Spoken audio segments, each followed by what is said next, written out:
इस वीडियो में हम लोग कलेक्शन ऑफ डाटा जो है उसके डिफरेंट जो टाइप्स हैं उन्हें हम डिस्कस करेंगे। इससे पहले हम लोगों ने डाटा की डेफिनेशन को चेक किया, that is the set of information और सेट ऑफ गिवन फैक्ट्स। हमने उसके टाइप्स को डिस्कस किया, they are primary data and secondary data. आज जो हम डिस्कस करेंगे, हम लोग कलेक्शन ऑफ डाटा जो है उसको हम चेक करेंगे कि किस तरह से डिफरेंट मेथड्स अप्लाई करके हम लोग डाटा को कलेक्ट कर सकते हैं। तो सबसे पहले हम कलेक्शन ऑफ प्राइमरी डाटा के लिए मेथड्स चेक करेंगे। First method is direct personal investigation.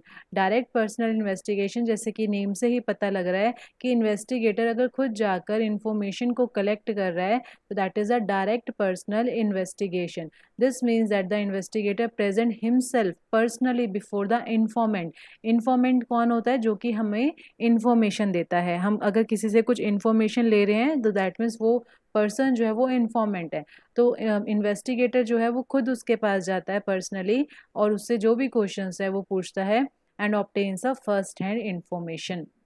सो इस जैसे कि यहाँ पे एग्जांपल दे रखा है कि अगर एक पर्सन जो है वो spending habits of student of the college check करना चाहता है तो वो क्या कर सकता है, कॉलेज के स्टूडेंट्स को पर्सनली मिलके उनका इंटरव्यू कर सकता है, जिससे कि उसे जो डाटा है वो मिल जाएगी। अब इसके एडवांटेजेस क्या हैं? हर मेथड की कुछ ना कुछ एडवांटेजेस होंगी और कुछ ना कुछ लिमिटेशंस होंगी। तो सबसे पहले एडवांटेजेस क्या है? सबसे पहले हाई डिग्री ऑफ एक्यूरेसी है, बिकॉज डायरेक्ट पर्सनल कॉन्टैक्ट है। जो इन्वेस्टिगेटर है इन्फॉर्मेंट के सामने खुद को अपने आप को पर्सनली रिप्रेजेंट कर रहे हैं, खुद ही क्वेश्चंस पूछ रहे हैं सारे, तो यानी एक्यूरेसी जो है वो बिल्कुल हाई डिग्री होगी। नेक्स्ट जो है that is a first hand information, means data is original data मिलेगी हमें। उसके बाद supplementary information about the informant personal characteristic is also collected. अब मान लो कि हमने जो अपना माइंड सेट किया हुआ है कि हमने सपोज स्टूडेंट से 5 क्वेश्चंस को पूछना है और उसी वो हमारी डाटा होगी। अब हो सकता है कि हम जब उनसे इंटरेक्ट कर रहे हो हमें कुछ न्यू थिंग जो है वो पता लग जाए, तो हम लोग उसे ऐड ऑन कर सकते हैं कि अब हम 5 की जगह हम ये 6 क्वेश्चन भी सपोज पूछ सकते हैं। तो दैट मीन्स यहाँ पे सप्लीमेंट्री इन्फॉर्मेशन भी हम लोग ले सकते हैं उनसे। This method is flexible.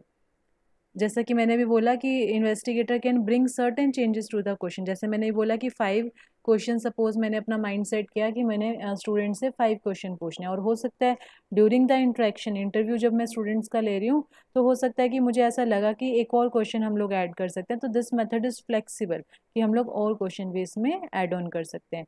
And collected data are uniform because they are collected by one person. अब हर पर्सन का काम करने का अपना तरीका होता है। अब एक ही पर्सन ने सारी डाटा कलेक्ट की है तो that will be uniform. Uniform means that will be similar, और यू कैन से कि एक जैसी होगी।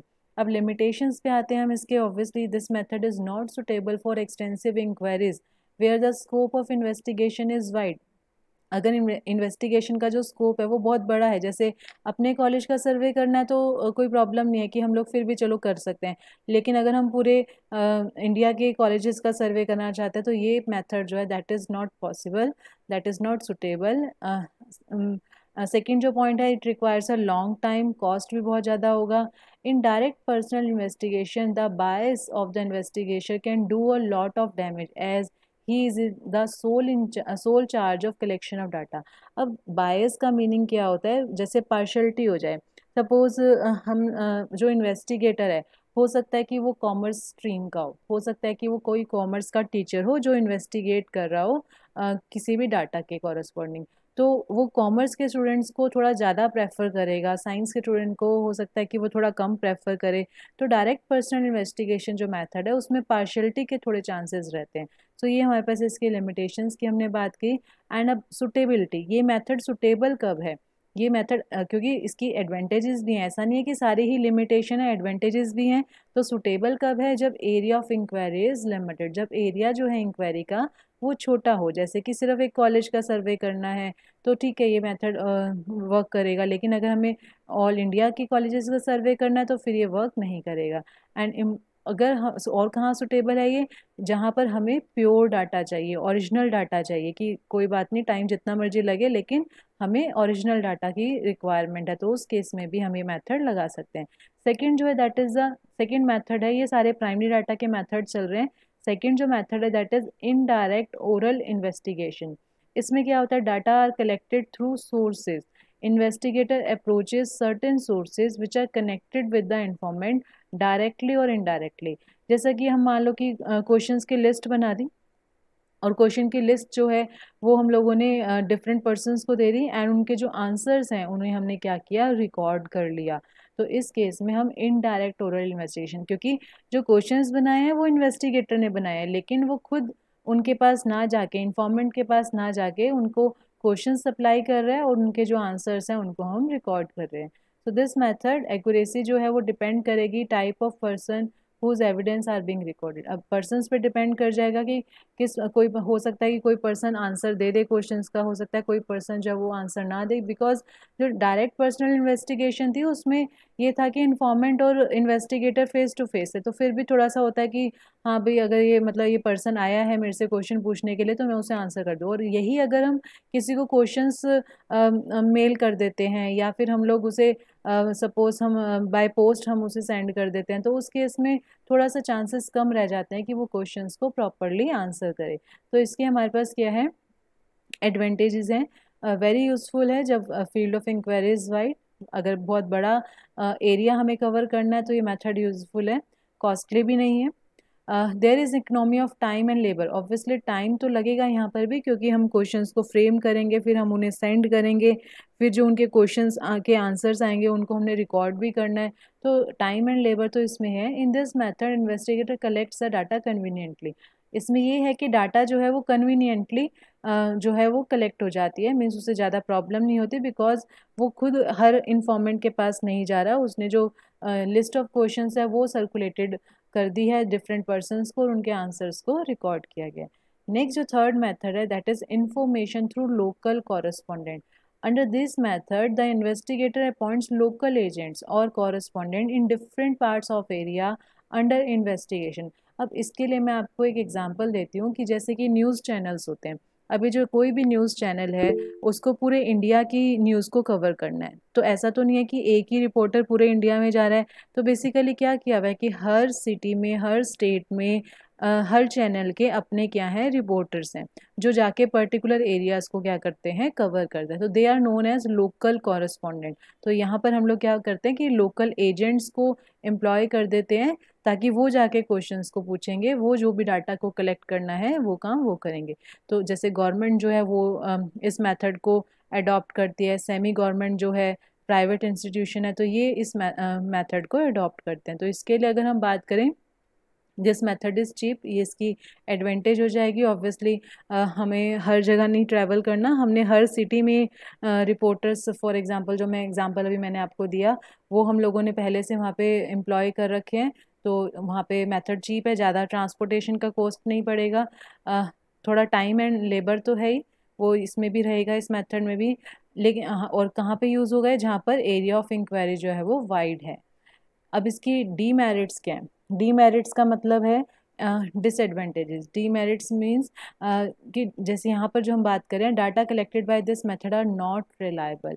ये रिलायबल नहीं, क्योंकि बहुत सारे पर्सन्स इन्वॉल्व हो जाएंगे। जैसे मैंने बोला कि हर पर्सन के काम करने का अपना मेथड होता है, तो हो सकता है कि यहाँ की जो डाटा कलेक्ट हो वो रिलायबल ना हो।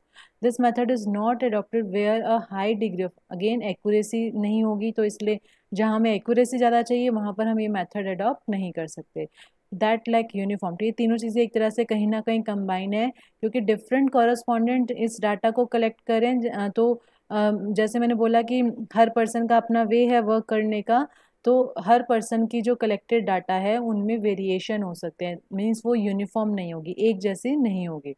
हाँ, सुटेबल कहाँ है, जब आपको एक रफ एस्टिमेशन चाहिए तो कि भाई थोड़ा बहुत अगर हमारी एक्यूरेसी कम भी हो जाए तो भी कोई प्रॉब्लम नहीं है, मुझे तो रफ अप्रॉक्सीमेशन चाहिए, तब हम यूज़ कर सकते हैं। या फिर हमें कोई पर्टिकुलर इन्फॉर्मेशन बार बार चाहिए, तब हम लोग इस मेथड को यूज़ कर सकते हैं। नेक्स्ट जो है, questionnaire is to be filled in by the informant. अब ये जो है ये एक इम्पॉर्टेंट मेथड है कि और ये हम लोग लार्ज स्केल पे हम लोग इसे यूज़ कर सकते हैं फॉर एक्सटेंसिव इंक्वायरीज। इसमें क्या होता है, लिस्ट ऑफ क्वेश्चंस जो हैं वो प्रिपेयर किए जाते हैं, उन्हें प्रिंट किया जाता है और उन्हें इन्फॉर्मेंट को भेजा जाता है बाय पोस्ट, ईमेल, तो और या फिर डायरेक्टरी भी वो फिलअप कर सकते हैं। तो क्वेश्चनरी जो है उसको हमने सर्कुलेट करना है इन्फॉर्मेंट्स को, एंड वो उसे जिस मर्जी मेथड से जो है उसे फिल कर सकते हैं। जो सेकंड वाला टाइप था उसमें थोड़ा सा ये चीज़ थी, लेकिन वो ओरल इन्वेस्टिगेशन थी, मतलब उसमें आंसर्स को रिकॉर्ड करते थे, मीन्स उन्हें प्रिंटेड फॉर्म में नहीं लेते थे, लेकिन यहाँ पर हमने क्या किया, क्वेश्चनरी बनाई है। जैसे कि मान लो कि 10 क्वेश्चंस का मैं एक क्वेश्चनरी बना के मैं आपको सारी क्लास को सपोज डिस्ट्रीब्यूट कर देती हूँ, और आप लोग उस पर सिर्फ जो भी आपको लगता है एग्री, स्ट्रांगली एग्री, इस तरह से वो आप लोग वहाँ पे टिक करके और वो मुझे रिटर्न कर सकते हो। तो ये जो क्वेश्चनरी वाला मेथड है ये ज़्यादा यूज़फुल रहता है। So questionnaire to be filled in by the informant. अब क्वेश्चनर जो है वो हमारे पास कैसे होना चाहिए, गुड क्वेश्चनरी के कुछ पॉइंट्स हैं। एक तो क्वेश्चनरी में जो क्वेश्चंस हैं they should be less in number. अब मान लो मैं आपको एक क्वेश्चनरी सर्कुलेट करूं जिसमें सपोज 50 क्वेश्चंस हैं, तो बहुत कम स्टूडेंट्स होंगे जो उस क्वेश्चनरी को फिल करेंगे। तो दैट मीन्स जब भी हम ये बनाते हैं क्वेश्चनर, तो उसमें हमारे नंबर ऑफ क्वेश्चंस जो हैं वो बहुत कम होने चाहिए। क्वेश्चन स्मॉल होने चाहिए, उनको बिल्कुल क्लियर होने चाहिए कि वो इन्फॉर्मेंट को समझ आ जाए। रेलिवेंट होने चाहिए टू इन्वेस्टिगेशन, कि जहाँ पे हम जिस पर्टिकुलर टर्म पे वर्क कर रहे हैं उसी से रिलेटेड क्वेश्चन होने चाहिए। ये नहीं कि हम लोग किसी भी पर्टिकुलर टॉपिक के कॉरस्पॉन्डिंग तो क्वेश्चन पूछ ही रहे हैं, लेकिन कुछ एक्स्ट्रा क्वेश्चन भी पूछ रहे हैं। ठीक है, जैसे कि यहाँ पे इन्होंने एक एग्जांपल दे रखा है कि अगर हम लोग investigation of wages of workers की सैलरी के बारे में हम लोग कुछ इन्वेस्टिगेशन कर रहे हैं और हम उनकी एज पूछ रहे हैं, तो वो यहाँ पे कुछ क्या है, रेलेवेंट नहीं है जो कि हम डाटा कलेक्ट कर रहे हैं। नेक्स्ट है question should be in proper sequence. एक प्रॉपर सीक्वेंस होनी चाहिए, प्रॉपर प्लेस होना चाहिए। ठीक है ना, जैसे मान लो कि एक क्वेश्चन है उसके आगे मैंने प्रॉपर स्पेस ही नहीं छोड़ा आंसर करने के लिए, तो वो भी ठीक नहीं है। तो जैसे मान लो कि एक क्वेश्चन है उसके नीचे आंसर लिखने के लिए जो भी प्रॉपर, अगर टिक है तो टिक करने के लिए, या शॉर्ट आंसर है तो आंसर लिखने के लिए प्रॉपर प्लेस होना चाहिए। प्रोहिबिटेड क्वेश्चंस जो हैं that should not be included. किसी से पर्सनल जो क्वेश्चंस है वो नहीं उसमें इंक्लूड होने चाहिए। इंस्ट्रक्शंस जो हैं वो पहले ही बता देनी चाहिए, ऊपर मेंशन करनी चाहिए कि ये इतने क्वेश्चंस हैं, ये आपको आंसर करने हैं, इस वे में आंसर करने हैं। पायलट सर्वे बेसिकली अगर हम बात करें, पायलट सर्वे का मीनिंग होता है कि आप मान लो एक बड़े लेवल पे कुछ क्वेश्चनरीज को सर्कुलेट करना चाहते हैं, तो उससे जैसे मान लो मैं सारे कॉलेजेस पे कोई सर्वे करना चाहती, तो मैं पहले क्या करूँगी, मैं अपने कॉलेज पे पहले एक सर्वे कर लूँगी, तो that is the pilot survey. Verification, verification means हमने ये भी चेक करना है कि जो हमने क्वेश्चंस लिखे हैं, जो हमने प्रिपेयर करे हैं, कि उन्हें हमने कैसे जज करना है, उनके आंसर्स को कैसे हमने वेरीफाई करना है। एक हम रिक्वेस्ट डाल सकते हैं कि प्लीज़ इस क्वेश्चनरी को फिल करें। नेक्स्ट क्रॉस चेकिंग कर सकते हैं ताकि कोई अगर रेपिटेशन है तो वो हमारे पास एलिमिनेट हो सके। तो इस तरह से जैसे यहाँ पे क्वेश्चनरी है उसका स्पेसिमेन है, ये जैसे बिग बाजार की क्वेश्चनरी है कंज्यूमर अवेयरनेस पे, इसमें जो ये सारी की सारी क्वेश्चनरी है इसमें प्रॉपर स्पेस है, जो भी क्वेश्चंस वो पूछना चाहते हैं वो क्वेश्चंस हमारे पास हैं। So next come it's merits और डीमेरिट्स। सो इसके एडवांटेजेस क्या हैं, ऑब्वियसली टाइम कम है, लेबर कम है, मनी भी कम यूज़ होगी, वाइड एरिया पे अगर हम सर्च करना चाहते हैं वहाँ पर भी हो जाएगा, and this is uniform because सबको एक जैसी क्वेश्चनरी सर्कुलेट हुई है, तो यहाँ पे क्या होगा, यूनिफॉर्मिटी होगी। अब डीमेरिट्स का है जहाँ पर इन्फॉर्मेंट्स आर नॉट एजुकेटेड, जिन्हें पढ़ना नहीं आता, तो उनके लिए क्वेश्चनरी जो है वो वर्क नहीं करेगी। हो सकता है कि रॉन्ग इन्फॉर्मेशन दे दे कि भाई बस जल्दी से टिक कर देते हैं विदाउट रीडिंग द क्वेश्चंस। ठीक है, फ्लेक्सिबल नहीं है, एक बार आपने जो क्वेश्चनरी जो है उसमें जो क्वेश्चंस लिखे आपने सर्कुलेट कर दिए, अब आप उसमें फिर चेंज नहीं कर सकते। ठीक है, पर्सनल प्रेजुडाइज में affect the correctness of the information. Her person हो सकता है कि कुछ पर्टिकुलर क्वेश्चंस के आंसर ही ना देना चाहता हो, तो इसलिए ये भी हमारे पास कुछ प्रॉब्लम आएगी। And next come the suitability. Again ये कहाँ पे सुटेबल है मेथड, जहाँ पर वाइड एरिया है या फिर जहाँ पर इंफॉर्मेंट जो है वो एजुकेटेड है एंड इंटेलिजेंट। लास्ट जो हमारे पास आता है that is the schedule to be filled in by the इन्यूमरेटर्स।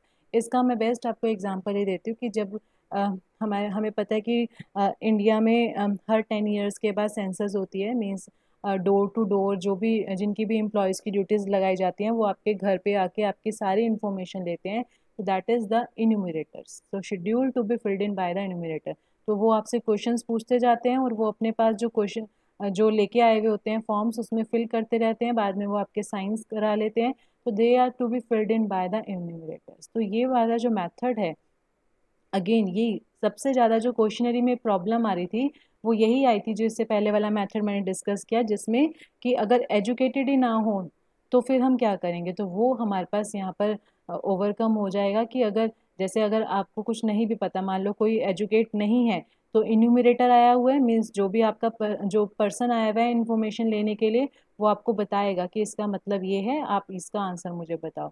Again wide area पे यूज़ होगा, जैसे मैंने पहले एग्जांपल दे दिया पॉपुलेशन सेंसस के लिए, एंड मोर रिलायबल है। एंड ऑब्वियसली ये कॉस्टली है, बिकॉज जितने भी एम्प्लॉयज़ आप लगाओगे आपको उन्हें सैलरी भी देनी पड़ेगी, टाइम भी बहुत लगेगा, क्योंकि हर पर्सन के कॉरस्पॉन्डिंग जो होगा फुल इंट्रैक्शन हमें लेना पड़ेगा। एंड हो सकता है कि जो रिजल्ट हैं, अगेन यहाँ पे बायसनेस आ सकती है, तो उसके कॉरस्पॉन्डिंग हमें जो रिजल्ट्स हैं हो सकता है कि एक्यूरेट ना मिले। एंड लास्ट जो हमारे पास सुटेबिलिटी है, वो सेम है कि अगर हमारा वाइड एरिया है, वो भी अगर वाइड एरिया है तो उस केस में मेथड सुटेबल रहेगा, या फिर इन्फॉर्मेंट जो है वो इलिटरेट हैं, उस केस में हमारा जो मेथड है वो सुटेबल रहेगा।